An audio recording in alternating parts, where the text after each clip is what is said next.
ಗುರುಜಿ ಜ್ವಾಲಾ ನರಸಿಂಹನ ದರ್ಶನವನ್ನ ಕೂಡ ಮಾಡಿಸಿದ್ರಿ, ಹಾಗೆ ಕುಜ ದೋಷವನ್ನ ಪರಿಹರಿಸ್ತಾನೆ ಅಂತ ಕೂಡ ಹೇಳಿದ್ರಿ. ಮುಂದೆ ಗುರುಜಿ, ಈ ಜ್ವಾಲಾ ನರಸಿಂಹನ ಕುಜ ಕ್ಷೇತ್ರ ಮಹಿಮೆ ಅಪಾರ.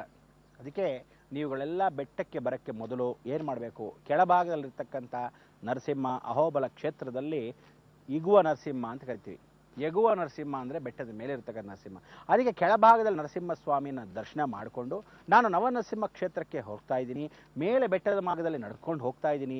ಕಾಲುಗಳಿಗೆ ಪರಿಪೂರ್ಣವಾದ ಶಕ್ತಿಗಳನ್ನು ಕೊಡು. ಸರ್ವದಾ ದೋಷಗಳೇನಿರ್ತಕ್ಕಂಥ ನಮ್ಮ ಜೀವನ ಮನುಷ್ಯ ಜೀವನ ಆಗಿರೋದ್ರಿಂದ ಆ ದೋಷಗಳೆಲ್ಲ ನವಗ್ರಹದ ಮುಖಾಂತರ ಪರಿಹರಿಸಪ್ಪ ಅಂತ ಹೇಳಿ ಆ ನರಸಿಂಹ ಸ್ಮರಣೆ ಮಾಡಿ ನಮ್ಮ ಯಾತ್ರೆಯನ್ನು ಮುಂದುವರಿಸಬೇಕು. ಈ ಯಾತ್ರೆಯನ್ನು ಎಷ್ಟೋ ಜನ ಕಠೋರವಾಗಿ ಮಾಡ್ಕೊತಾ ಹೋಗ್ತಾರೆ. ಮೇಲ್ ಹತ್ತೋದು ಸಾಕಷ್ಟು ಕಷ್ಟ. ಅದಕ್ಕೆ ನಾನು ಎಲ್ಲರಿಗೂ ಏನು ಹೇಳಿದ್ದೀನಿ, ಒಂದು ಕೋಲನ್ನು ಇಟ್ಕೊಳ್ಳಿ ಜೊತೆಗೆ. ಯಾಕೆಂದರೆ ಬೆಟ್ಟ ಹತ್ತಬೇಕಾದ್ರೆ ವಯಸ್ಕರಾದವರು, ಚಿಕ್ಕವರು, ದೊಡ್ಡವರು ಅನ್ನೋ ಭೇದ ಭಾವಗಳಿರ್ತಕ್ಕಂಥ ಇಲ್ಲದೇ ಇದ್ರೂ ನಡ್ಕೊಂಡು ಹೋಗ್ಬೇಕು. ನೀವೆಲ್ಲ ಏನು ಹೇಳ್ತಿದ್ದೀನಿ, ದಯವಿಟ್ಟು ಸ್ವಾತಿ ನಕ್ಷತ್ರದ ದಿವಸ, ಪೌರ್ಣಮಿಗಳ ದಿವಸ, ವಿಶೇಷವಾದ ಮಂಗಳವಾರದ ದಿವಸ, ಅಥವಾ ಸ್ವಾತಿ ನಕ್ಷತ್ರವೇ ಮಂಗಳವಾರ ಅಥವಾ ಸ್ವಾತಿ ನಕ್ಷತ್ರವೇ ಪೌರ್ಣಮಿ ದಿವಸ ಹೀಗೆ ಬಿದ್ದಾಗ ಬಹಳ ವಿಶೇಷ. ಆದರೆ ಅಮಾವಾಸ್ಯೆ ದಿವಸ ಮಾತ್ರ ಯಾವ ಕಾಲಕ್ಕೂ ಇಲ್ಲಿ ಪ್ರವೇಶ ಮಾಡಬೇಡಿ. ಯಾಕೆಂದರೆ ನರಸಿಂಹ ಲಕ್ಷ್ಮೀ ಸ್ವರೂಪವಾಗಿ, ಅಮಾವಾಸ್ಯೆ ದೇವಿಯ ಸ್ವರೂಪ, ಲಕ್ಷ್ಮಿಗೆ ಬಹಳ ಇಷ್ಟ. ಅವಳು ಚಂಚು ಲಕ್ಷ್ಮಿಯಾಗಿ ಅರಿತಾ ಇರ್ತಾಳೆ. ಆ ಚಂಚು ಲಕ್ಷ್ಮಿಯ ಪರಿವರ್ತನೆ ಮಾಡ್ಕೊಳ್ಳೋಕ್ಕೆ ನೀವುಗಳು ಹೇಗೆ ಅವಳ ಹಿಂದೆ ಹಿಂಬಾಲಿಸ್ತೀರಾ? ಸಾಧ್ಯವೇ ಇಲ್ಲ. ಅವಳು ಹೋಗ್ತಾ ಇದ್ರೆ ದೇವತೆಗಳಾಗಿರ್ತಕ್ಕಂಥ ನರಸಿಂಹನೇ, ಉಗ್ರ ನರಸಿಂಹ ಹಿಂದೆ ಇದ್ದಾಗ ಸಿಂಹಗಳು, ಹುಲಿಗಳು ಹೀಗೆ ಓಡಾಡುತ್ತವೆ, ಕರಡಿಗಳು. ಆದರೆ ನೀವುಗಳು ಅಲ್ಲಿ ಕಾಡಲ್ಲಿ ಒಬ್ಬೊಬ್ಬರೇ ಓಡಾಡಿದ್ರೆ ಗತಿ ಏನಾಗಬೇಕೋ? ಅದಕ್ಕೆ ದಯವಿಟ್ಟು ಎಲ್ಲರೂ ಒಬ್ಬೊಬ್ಬರಾಗಿ ಹೋಗೋಕ್ಕಿಂತ ಕುಟುಂಬ ಪರಿವಾರ ಸಮೇತ ಹೋದರೆ ಪ್ರಾಯಶ್ಚಿತ್ತವೂ ಆಗುತ್ತೆ. ಅದೇ ರೀತಿಯಾಗಿ ಸುರಕ್ಷೆ ಸಿಗತ್ತೆ. ಖಂಡಿತವಾಗ್ಲೂ ಬೆಳಗಿನ ಜಾವದಲ್ಲೇ ನೀವು ಪ್ರಾರಂಭ ಮಾಡಿದ್ರೆ ಒಂದೇ ದಿವಸದಲ್ಲಿ 9 ನರಸಿಂಹಗಳ ದರ್ಶನವನ್ನು ಮಾಡಬಹುದು.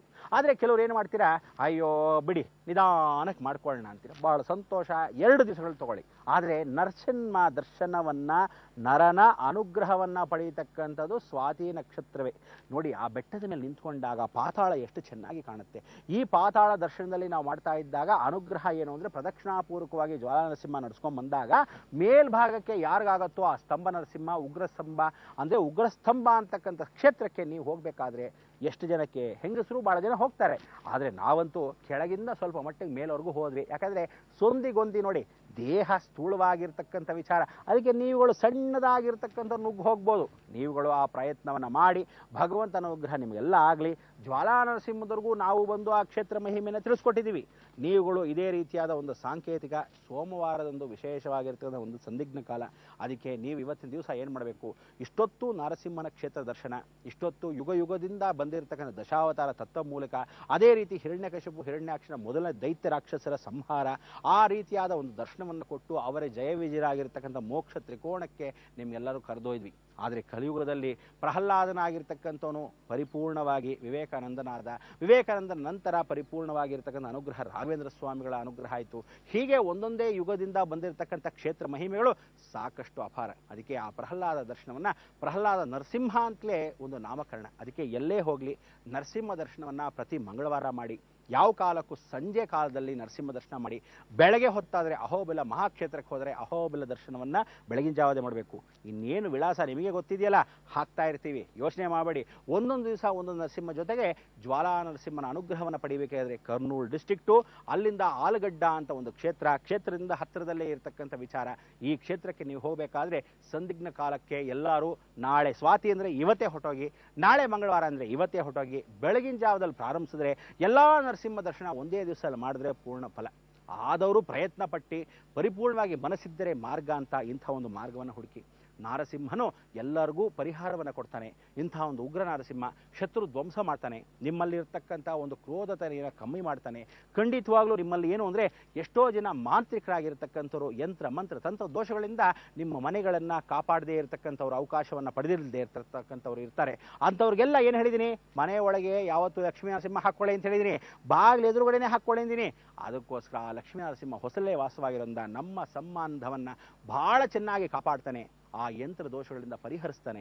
ನೀವುಗಳೆಲ್ಲ ಈ ಯಂತ್ರ ದೋಷದಿಂದ ಪರಿಹಾರ ಪಡಬೇಕಾದ್ರೆ ಜ್ವಾಲಾ ನರಸಿಂಹನ ಒಂದ್ಸರಿ ಪ್ರಾರ್ಥನೆ ಮಾಡ್ಕೊಂಡು ಹೋಗಿ. ನಿಮ್ಮ ಮನೆಗೆ ಯಾವನಾದರೂ ಮಾಟ ಮಂತ್ರ ಮಾಡಿಸ್ದ ಅಲ್ಲಿರ್ತಕ್ಕಂಥ ನೀರನ್ನು ಮನೆ ಮೇಲೆ ಪ್ರೋಕ್ಷಣೆ ಮಾಡಿ ವಾಪಸ್ ತಿರುಗಿ ಹೊಡೆಯುತ್ತೆ ನೋಡಿ. ನಿಮ್ಮ ಕಾಲು ಹೋಗಲಿ ಅಂದರೆ ಅವನ ಕೈ ಕಾಲು 2 ಮುರಿದು ಹೋಗುತ್ತೆ. ನಿಮ್ಗೆ ಅಕಸ್ಮಾತ್ ನರದೌರ್ಬಲ್ಯ ಬರಲಿ ಅಂದರೆ ದೇಹವೇ ಪರಿಪೂರ್ಣವಾಗಿ ಸ್ಟ್ರೋಕ್ ಹೊಡೆದೋಗುತ್ತೆ.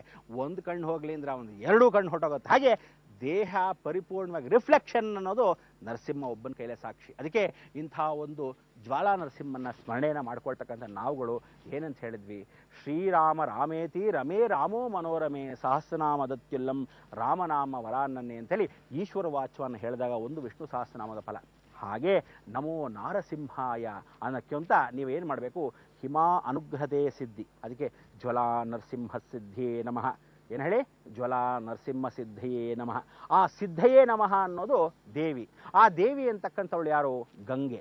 ಆ ಗಂಗೆ ಸಿದ್ಧಯೇ ನಮಃ ಅಂದಾಗ, ನಮೋ ಜ್ವಾಲಾ ನರಸಿಂಹ ಸಿದ್ಧಯೇ ನಮಃ ಅಂದಾಗ ನಿಮ್ಮಲ್ಲಿರ್ತಕ್ಕಂಥ ದೋಷಗಳು ಬೇಗ ಪರಿವರ್ತನೆ ಆಗುತ್ತೆ. ಇಂಥ ಒಂದು ಜ್ವಾಲಾ ನರಸಿಂಹನ ಸ್ಮರಣೆಯನ್ನು ನೀವು ಮಾಡಿಕೊಂಡಾಗ ಉಗ್ರತನೆ ಪರಿವರ್ತನೆ ಆಗುತ್ತೆ ಅಂತ ಈ ಮುಖಾಂತರ ಹೇಳ್ತಾ, ಪ್ರತಿದಿನದ ಅಂತ್ಯದಲ್ಲಿ ನಾವುಗಳು ಹೇಳ್ತಕ್ಕಂಥ ಲೋಕ ಸಂಸ್ಥೆ ನಾವು ಹೇಳ್ತಾ ಹೋಗ್ತೀವಿ. ಇವತ್ತಿನ ದಿವಸ ಅನುಕಂಪ ಅನುಗ್ರಹ ಅಂಥೇಳಿ ಮೊದಲನೇ ದಿವಸದ ಕಾಲ ಇಟ್ವಿ.